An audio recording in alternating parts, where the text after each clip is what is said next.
है, क्योंकि मुझे पता है सबसे पहला अधिकार अगर किसी का है तो दार्जिलिंग प्रेस का है। तो बहुत सारी नई और अच्छी बातें मैं आपके लिए लेके आया हूँ, आप निश्चिंत रहिए। 12 तारीख को वार्ता हो रही है, ये डेट तय है। 4 बजे का समय भी तय है। नॉर्थ ब्लॉक गृह मंत्रालय में हो रहा है, ये भी तय है। सबसे अच्छी बात है, ये एक पॉलिटिकल लेवल की डायलॉग है।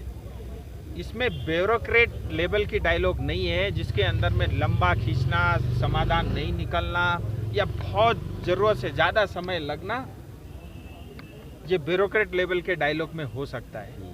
लेकिन ये पॉलिटिकल लेवल का डायलॉग है और उसकी अध्यक्षता आप इसी बात से समझ सकते हैं, इस टॉक्स की गंभीरता। स्वयं भारत के गृह मंत्री जी इस मीटिंग में मौजूद रहेंगे, उनके अध्यक्षता में ये वार्ता होगी। तीसरी बात, ये ट्राइपेटाइट टॉक है। बंगाल सरकार और गोरखाओं के स्टेक होल्डर इस मीटिंग के लिए बुलाए गए हैं। चौथी सबसे अच्छी बात, अब तक के वार्ता में डूअर्स हमेशा छूट जाता था, लेकिन इस बार डूअर्स भी शामिल है। और आज मैं उस बात का खुलासा करता हूं आपके माध्यम से। बहुत सारे लोगों ने ये कहा कि ये डायलॉग होगा ही नहीं। सितंबर में कहा था, सितंबर में नहीं हुआ। अगस्त की बात थी, अगस्त में नहीं हुआ। कभी हमने कहा कि अफगानिस्तान चल रहा है, वो सब है, लेकिन उस सब को लोगों ने नेगेटिव मानसिकता के साथ देखा, सिर्फ और सिर्फ उसके ऊपर राजनीति करने की कोशिश की, लेकिन ये नहीं देखा कि गोरखाओं ने पिछले 100 साल से ज़्यादा समय से दुख पा रहे हैं। तो आज मैं उस बात की भी आपको बताना चाहूँगा, ये सिर्फ और सिर्फ डूअर्स को इंक्लूड करने के लिए 1.5 महीने का ज़्यादा समय लगा। ये भी आपके माध्यम से मैं अपनी जनता को अवश्य कहना चाहूँगा। सो इस बार डूअर्स भी है, इस बार पश्चिम बंगाल भी है, और पश्चिम बंगाल का ढीला ढाला रवैया अब बिल्कुल नहीं चलेगा।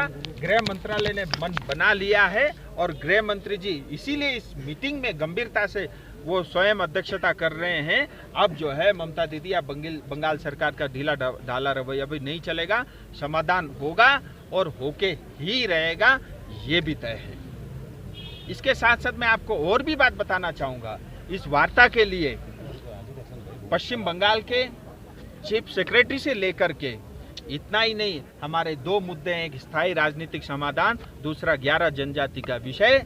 11 जनजाति को मान्यता दिलाने के लिए जितने भी हमारे एनजीओ है, जनजाति के अलग अलग संगठन है, मैं उन सब का नाम नहीं ले रहा हूं क्योंकि 3 का लूंगा तो 4 छूटेंगे। उन सब की भी तपस्या है, मैं उनके लिए भी आपके माध्यम से कहना चाहूँगा, इस बार के वार्ता में ट्राइबल मिनिस्ट्री के सचिव भी रहेंगे। इतना ही नहीं, आरजीआई को भी इस मीटिंग के लिए बुलाया गया है, ये भी मैं आपके माध्यम से बताना चाहूँगा।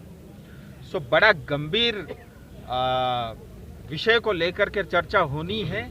इसमें बहुत सारी सतर्कता अपनानी पड़ती है, जिसका हम पालन कर रहे हैं, क्योंकि इससे पहले भी बहुत सारे पत्राचार को लेकर के चिट्ठियां आई है और तमाम तरह के विवाद उसमें होते रहे हैं। मैं एटलीस्ट अपने गोरखा संतान से आपके माध्यम से चाहता हूं, चाहे पॉलिटिकल लेवल के हमारे बड़े भाई हो या जिनका मेरे को सांसद बनाने में बड़ा योगदान रहा हो या जिनका नहीं भी रहा हो, लेकिन मैं उन सब से आग्रह करता हूं आपके माध्यम से, ये एक समय ऐसा आया है, अगर हम आज चूक गए फिर 100 साल तक हमारी पीढ़ी दुख पाती रहेगी। मैं ईमानदारी से प्रयास कर रहा हूं। मैं इसलिए नहीं प्रयास कर रहा हूं कि 2024 में मुझे ही चुनाव लड़ना है, मैं उसकी कोई अपेक्षा भी नहीं रखता, लेकिन मैं इसलिए ईमानदारी से काम कर रहा हूं। अभी सिर्फ और सिर्फ 2.5 साल का समय बचा हुआ है। इस 2.5 साल में अगर ठोस नहीं हुआ, फिर पता नहीं कितने और साल लगेंगे, कितने लोग और शहीद होंगे, कितने लोगों को और बलिदान देना पड़ेगा, कितनी माताओं को जो है और रोना पड़ेगा। इसलिए इस सब विषयों को ध्यान में रखते हुए मैं एक बार फिर कहता हूं, देखिए राजनीति के लिए पूरा समय है, हम करने चाहिए। राजनीति में पॉलिटिकल पार्टी अगर राजनीति नहीं करेगा तो खाएगा क्या? लेकिन राजनीति करते करते हम इतने निचले स्तर तक गिर जाते हैं, हम अपने समाज को, अपनी जाति को, अपने क्षेत्र को, सबको भूल जाते हैं। मुझे लगता है उससे बचना चाहिए, हम सब एक हो करके। एक बात और, बहुत सारे लोगों का प्रश्न था कि हमें भी बुलाएंगे क्या, कुछ सिविल सोसाइटी के लोग भी आना चाहते हैं। कुछ मुख बंद काम शुरू, ऐसे कुछ एनजीओ के मेरे पास फ़ोन भी है, उनका पत्र भी आया है।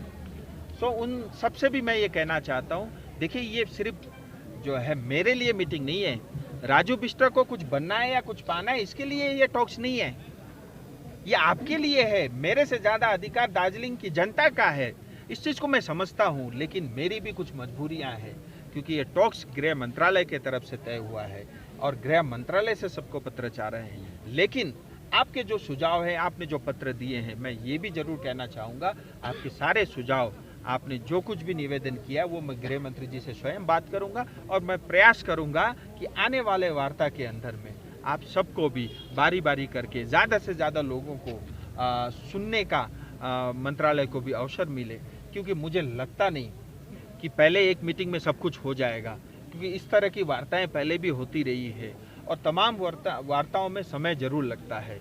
मैं ये तो नहीं कहता नहीं होगा या एक में होगा, दो में होगा, ये तो जो है गृह मंत्री जी तय करेंगे, उनको तय करना है, उनको निर्णय लेना है या पश्चिम बंगाल सरकार को निर्णय लेना है। लेकिन ये मैं ज़रूर चाहूँगा कि हम सबको ज़्यादा से ज़्यादा लोगों को मौका मिले, सिविल सोसाइटी के भी लोग, इतना ही क्यों, हमारे बहुत सारे गोरखा समाज के लोग जो दार्जिलिंग के बाहर भी रहते हैं, पश्चिम बंगाल से बाहर भी उनकी भी अपेक्षा रहती है कि दार्जिलिंग में जो कुछ भी होता है, क्योंकि दार्जिलिंग हम सब की आत्मा है, सो दार्जिलिंग में कुछ भी होता है उससे जो है आसाम को भी फर्क पड़ता है, उससे हम मणिपुर में रहने वाले गोरखाओं के, सो मैं ये भी कोशिश करूंगा कि उन सबको भी सुना जाए और जितने ज़्यादा लोगों से मिलेंगे, जितने ज़्यादा लोगों के साथ सुनेंगे, मुझे लगता है सबको ये लगेगा कि उस समाधान के अंदर में हम सब की आत्मा भी है, हम सब के सुझाव भी है। सो यही मुझे आपके माध्यम से कहना था और अगर आपके कुछ प्रश्न हो राजू जी, गोरखालैंड का बात होगा मीटिंग पे? देखिए, एक तो मुझे बड़ा आश्चर्य होता है जब मैं कुछ नहीं बोलता, आप मुझे बार बार मेरे कसम याद दिलाते हो कि मैं चौरस्ता के सामने खड़े होकर क्या बोला था, आज आप क्यों भूल जाते हो? सो ये स्पष्ट है, देखिए गोरखा और कुछ नहीं चाहता और जो गोरखाओं के सपने हैं उसी सपनों की पूर्ति के लिए ये टॉक्स है, ये भी मैं आपको बता देना चाहता हूँ और कभी जाके चौरस्ता में भाषण करेंगे मैं फिर बोल दूँगा। राजू जी, ये मानते हैं कि ये जो स्टेट गवर्नमेंट का मेन रोल होगा? देखिए क्या होता है, जब भी ट्राइपेटाइट बोलेंगे तो केंद्र सरकार, राज्य सरकार, गोरखा स्टेक, तीनों हैं स्टेक होल्डर। सो ट्राइपेटाइट टोकी है और उनकी बड़ी भूमिका है, इसमें कोई दो राय नहीं है, क्योंकि हम भारत में एक फेडरल स्ट्रक्चर के अंदर रहते हैं तो उनकी बड़ी भूमिका रहेगी और उन्होंने भी कहा है कि हम समाधान करेंगे। लेकिन मैं आपके माध्यम से टीएमसी को, पश्चिम बंगाल सरकार को ये भी बता देना चाहता हूँ, हमें ऐसी कोई परमानेंट पॉलिटिकल सॉल्यूशन नहीं चाहिए जो पश्चिम बंगाल चाहती है, जैसे जीटीए है या इससे पहले जो कुछ भी था। हमें ऐसा परमानेंट पॉलिटिकल सॉल्यूशन चाहिए जिसमें केंद्र का बड़ा भाई वाला रोल हो, जो संवैधानिक हो, जिससे ज़्यादा से ज़्यादा अधिकार और स्वतंत्रता हमको मिले और उससे भी बड़ा होगा, आप निश्चिंत रहिए। क्या स्टेट गवर्नमेंट जाएगा इसमें? जैसा मैंने बताया, देखो ढीला ढाला रवैया बहुत हो गया और गृह मंत्री जी और गृह मंत्रालय मन बना के बैठा है, मुझे लगता है वो अवश्य आएंगे। आप देखिए क्या होता है, 12 अगर नहीं आया राजू, मतलब स्टेट गवर्नमेंट नहीं आया तो क्या इसको बाइपेटेड कॉल टॉक होगा कि कैंसिल होगा मीटिंग? देखिए सुनिए, बिल्कुल नहीं होगा, लेकिन आप देखिए नहीं आया तो क्या हुआ, आएगा तो क्या होगा, अब उस पर स्पेकुलेशन पे हम नहीं जाते। अभी तो उनको चिट्ठी गया है, बहुत सारे लोग बोल रहे हैं प्रमाण का है, मैं प्रमाण भी लेके आऊँ, दिखाऊँ आपको, इधर मेरा मोबाइल, लेकिन मैं आपको दूंगा नहीं क्योंकि मुझे पता है, मैं बोल रहा हूँ ना, इस बार बहुत मैं इस चीज़ को ना ये समझो मैं खुद ही कोऑर्डिनेट कर रहा हूँ। ये भारत सरकार गृह मंत्रालय, ठीक है, ये किस चीज़ को बुलाया है, तो निजी सचिव अल्पसंख्यक मामलों के राज्य मंत्री ये जॉन बारला जी, मुख्य सचिव पश्चिम बंगाल सरकार, शरद चटर्जी रोड है क्या पश्चिम बंगाल में, सचिव जनजातीय कार्य मंत्रालय भारत सरकार, शास्त्री भवन में इनका कार्यालय है, registrar general of India Bharat सरकार, एनडीसीसी 2 बिल्डिंग जय सिंह रोड पे, मुझे आज पता चला, और ये गृह मंत्री कार्यालय नॉर्थ ब्लॉक और पीपीएस गृह सचिव, यहाँ पे भी पीपीएस गृह सचिव है, बड़ा कमाल है। ओके राजू जी, सो कुल मिला के ये भी प्रमाण है और जो है हमको आशावादी होना चाहिए, हमको पॉजिटिव सोचना चाहिए। देखिए, इससे पहले भी बहुत सारी वार्ताएं हुई है, देश भर में बड़े समस्याओं के समाधान के लिए बड़ी बड़ी टॉक्स हुई है। और ये आरोप आ रहा है कि फाइल नंबर से में पुराना लेटर को कॉपी पेस्ट किया है, हैंड राइटिंग। हाँ, सॉरी, मैं 2 चीज़ भूल गया। एक तो हॉलीडे को लेके और फाइल नंबर को लेकर। यस। सो मैं गृह मंत्रालय में जॉइंट सेक्रेटरी से मेरी बात हुई, ये छुट्टी का क्या चक्कर है? बोला सर हमारी तो कोई छुट्टी नहीं है। और बाई चांस मैंने 2 अक्टूबर मेरी उनसे बात हुई थी, तो उस दिन भी वो कार्यालय में थे। सर हमारी कोई छुट्टी नहीं है और ये सरकार जानी जाती है, हमारे लिए सारे दिन एक है, सब प्रभु ने दिए हैं, चाहे संडे हो चाहे मंडे हो। और फूलपाती का दिन हुआ, इससे ज़्यादा शुभ कोई हो सकता है क्या गोरखाओं के लिए? मुझे लगता नहीं कुछ हो सकता है। नवरात्र का समय, फूलपाती का दिन, मतलब इससे अच्छा शुभ दिन कोई हो ही नहीं सकता। और जहाँ तक फाइल नंबर की बात है, देखिए मैंने बात की ये फाइल नंबर का कॉन्सेप्ट क्या है, तो उन्होंने बताया कि जो पुराने इतिहास से जो टॉक्स चली आ रही है वो जो है उससे भी पहले से चली आ रही है, उसमें कुछ डिजिट जो है कॉमन होते हैं। सो मैंने काफ़ी कोशिश की रिसर्च करने की, क्या है मेरे पास वो सारे दस्तावेज मिले नहीं, कुछ 2 नंबर के डिजिट सेम होते हैं, फिर कंटिन्यूटी में चलता रहता है।